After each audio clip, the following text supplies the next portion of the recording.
এই যে honours life পার করার আগেই বহু মেয়ে সতীত্ব নষ্ট করে ফেলছে, বহু ছেলে সতীত্ব নষ্ট করে ফেলছে। যখন আপনি জেনায় চলে যাবেন, আপনার কলব থেকে আল্লাহ নূর নষ্ট হয়ে যাবে। এটা এমন একটা পাপ যেটা করার পর মানুষ আল্লাহর সামনে মাথা তুলে দাঁড়াতে পারে না, লজ্জায় চোখ নেমে যায়, ইবাদতে স্বাদ পায় না।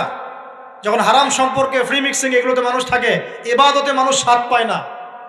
দিনের পর দিন ইবাদত করে মনোযোগ আসে না, মন লাগে না, চোখ দিয়ে একটু পানি বের হয় না, আল্লাহর জন্য কাঁদতে পারে না, কারণ মনের মধ্যে তো নূর নাই। আর যখন একটা মেয়ে বেপরদায় থাকে, অনেক ইবাদত করলেও তার এই বেপরদায় থাকার কারণে সমাজের বহু মানুষের চোখের জেনা হয়ে যায়। এতে করে ওই সব মানুষের পাপের ফল এই মেয়েটাকে ভোগ করতে হয়।